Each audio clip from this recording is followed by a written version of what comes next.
Oke, selamat pagi. Jumpa lagi dengan Pak Heri. Kali ini kita akan masuk ke dalam materi tentang hukum Newton. Nah, sekarang coba perhatikan gambar berikut.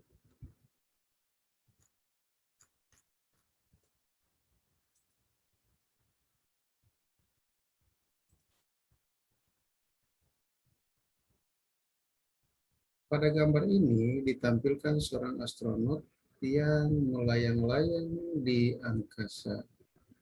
Lalu pertanyaannya, bagaimana ini bisa terjadi? Hal ini bisa terjadi karena gaya gravitasi yang dialami oleh astronot ini makin lama makin kecil. Bahkan bisa saja pada suatu saat, pada satu tempat tertentu, gaya gravitasi yang dialami oleh astronot ini sama dengan nol, sehingga dia bisa keluar dari roket dan melayang-layang di angkasa. Kita awali dengan hukum pertama Newton.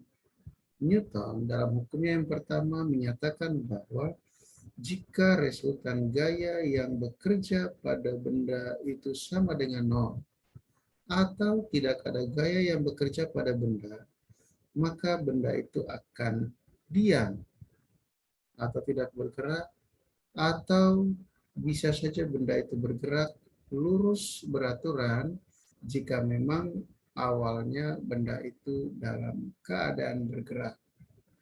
Nah, di sini Pak Heri tampilkan contoh penerapan dari hukum pertama Newton.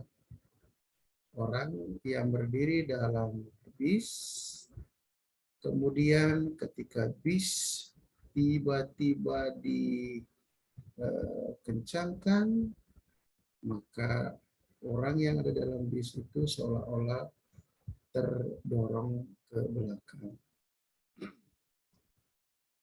Oke, hukum pertama Newton seringkali disebut dengan hukum inersia.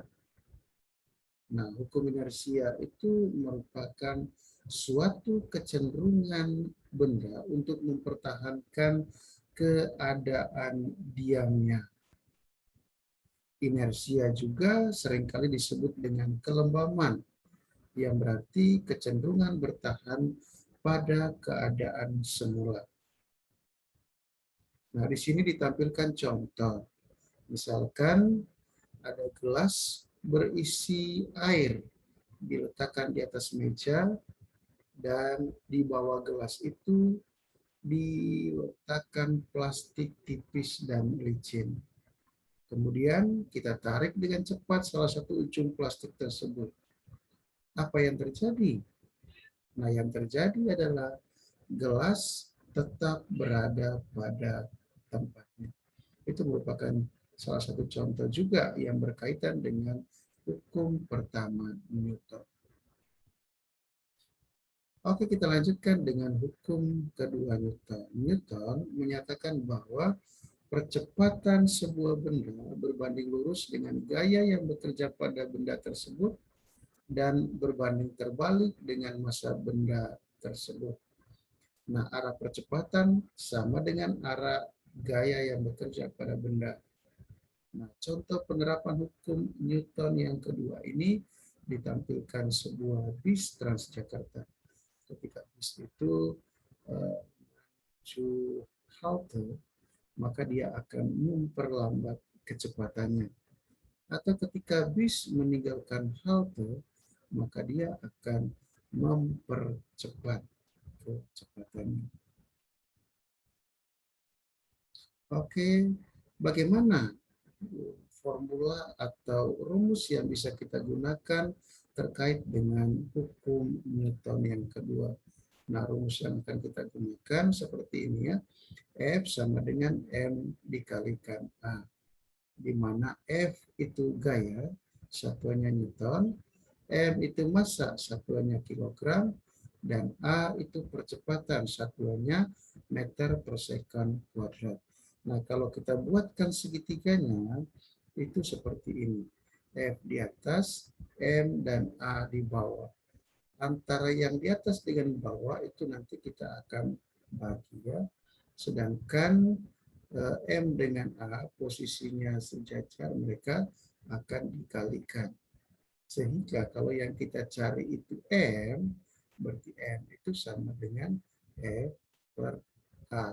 Atau kalau yang kita cari itu percepatan, berarti A sama dengan F per M. Itu adalah rumus yang bisa kita gunakan yang berkaitan dengan hukum kedua Newton.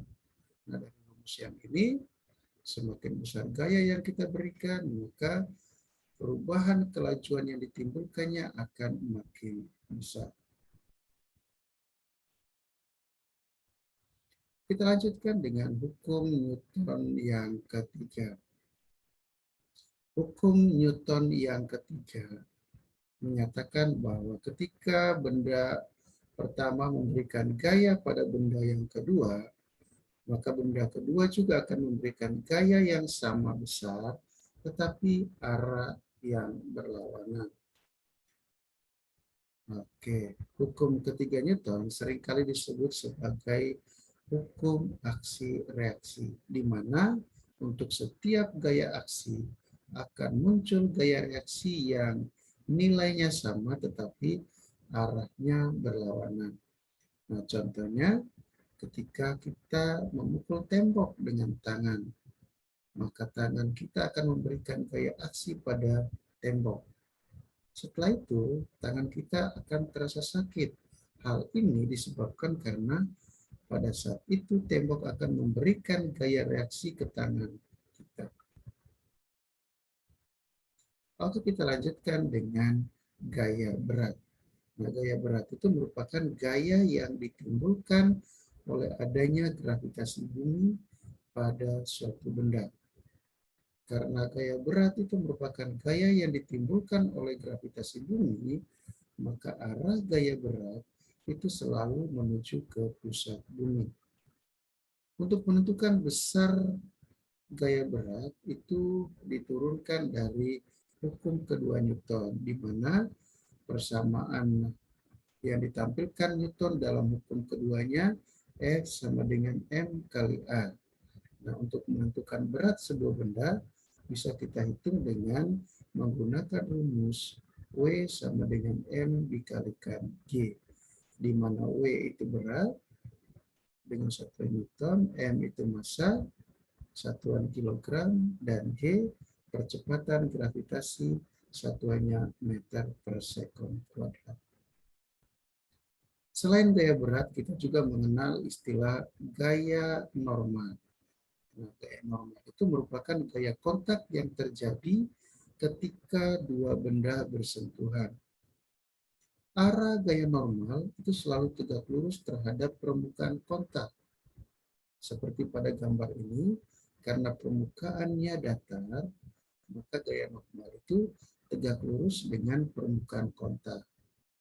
Kalau misalkan benda ditempatkan pada bidang miring seperti ini,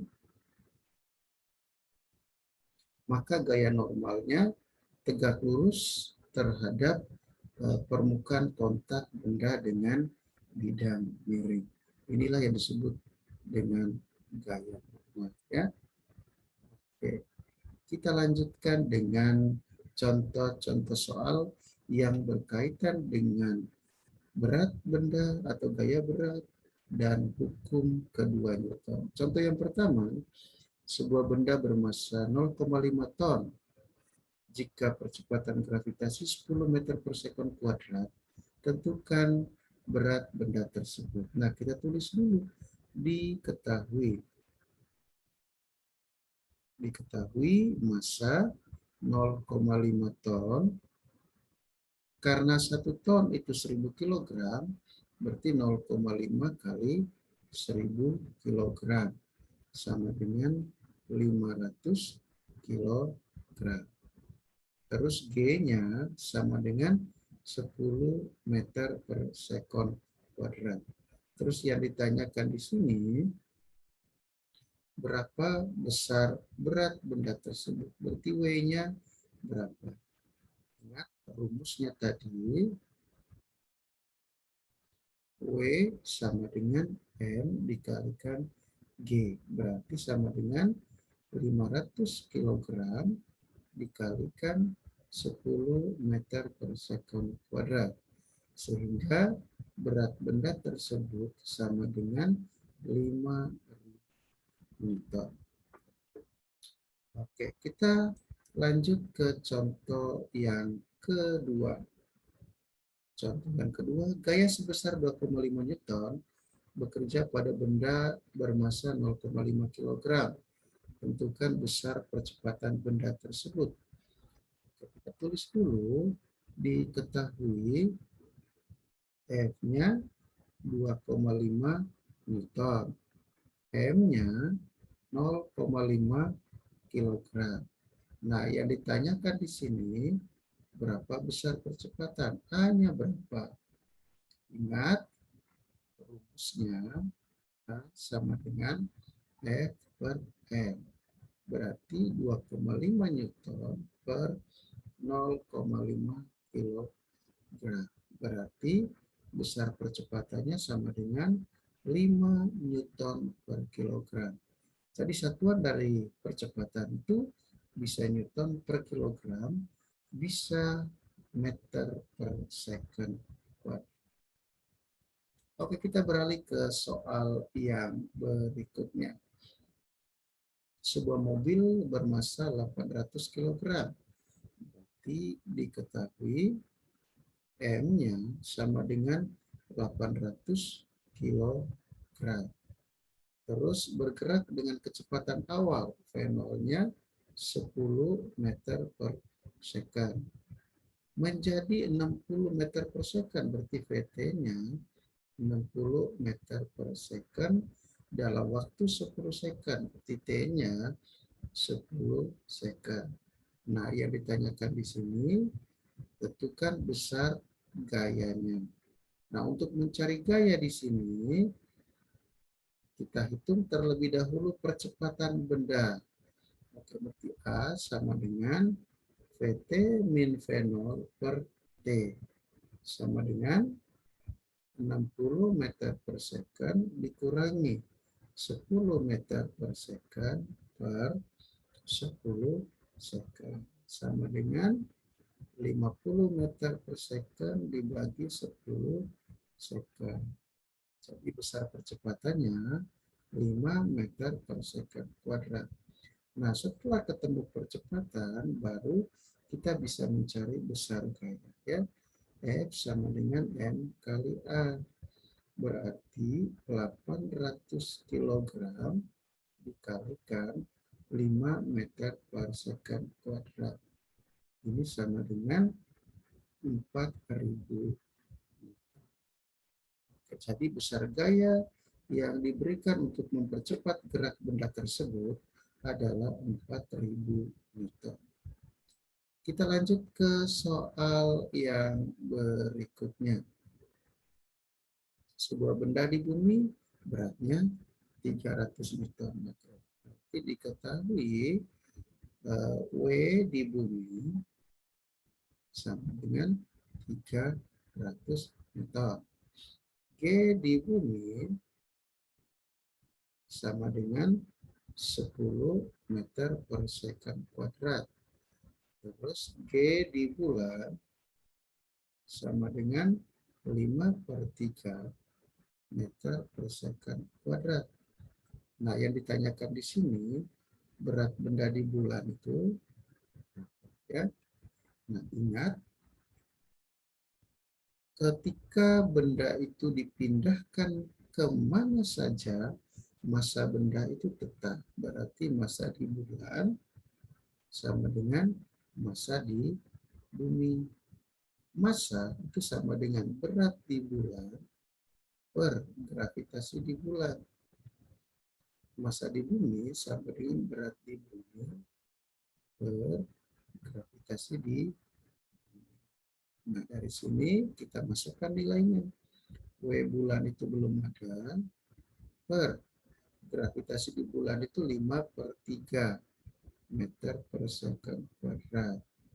Sama dengan berat di bumi itu 300 Newton per 10 meter per second kuadrat. Ini coret meter per second kuadrat. Tinggal kita kali si, oh ini nolnya kita coretkan juga. Berarti W di bulan sama dengan 5 per 3 kali 30 Newton.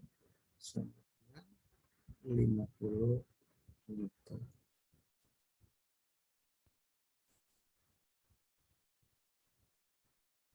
Oke, kita lanjut ke soal yang berikutnya.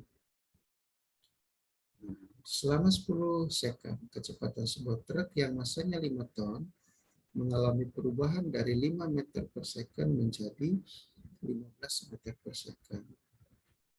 Tentukan besar gaya yang menyebabkan perubahan kecepatan tersebut.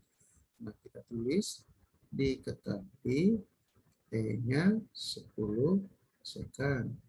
M-nya sama dengan 5 ton sama dengan 5.000 kilogram.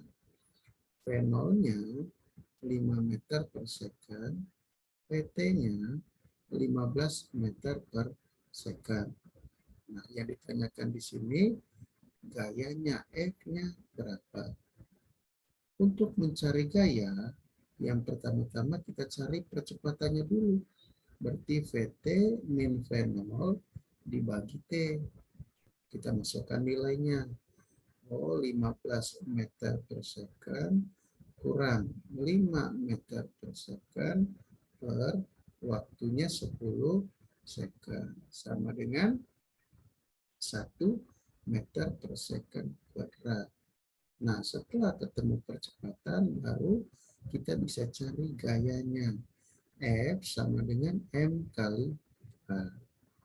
5.000 kilogram dikalikan 1 meter per second kuadrat. Itu sama dengan 5.000 Newton.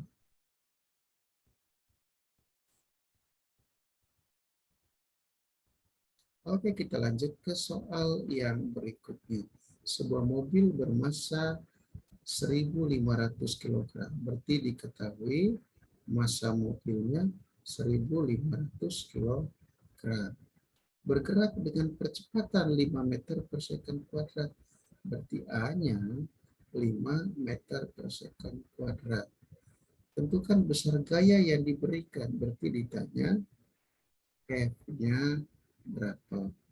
Ingat rumusnya F itu sama dengan M dikalikan A. Berarti 1.500 kilogram dikali 5 meter per second kuadrat. Sama dengan 7.500 Newton. Itulah besar gaya yang diberikan sehingga mobil mengalami percepatan 5 meter per second kuadrat. Oke, kita lanjutkan lagi. Sebuah balok bermassa 1 kilogram. Berarti di sini diketahui massanya 10 kilogram. Berada di atas papan yang licin sempurna. Balok tersebut ditarik mendatar oleh suatu gaya sebesar 40 Newton. Berarti F-nya 40 Newton. Nah, percepatan yang dialami oleh balok tersebut berapa? Di sini yang ditanyakan adalah percepatannya. A-nya berapa? Ingat, rumusnya A sama dengan F per M. Gayanya 40 Newton, massanya 10 kilogram. Sehingga besar percepatannya 4 Newton per kilogram atau 4 meter per second. Oke, soal yang berikutnya. Nah, ini tadi sudah ya. Benda yang masanya 10 kg berada di atas papan yang licin. Nah, tadi diketahui masanya 10 kg. Kemudian ditarik dengan gaya sebesar 40 Newton. Berarti F-nya 40 Newton. Ditanyakan percepatannya A-nya berapa. Ingat rumusnya sama dengan F per M. Berarti 40 Newton per 10 kilogram sama dengan 4 Newton per kilogram.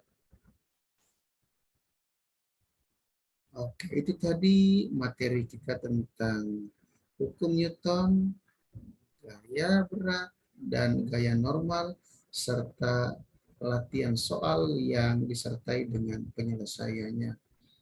Sampai di sini dulu pertemuan kita pada hari ini. Kita lanjutkan lagi di lain kesempatan untuk materi berikutnya tentang usaha dan daya. Selamat pagi.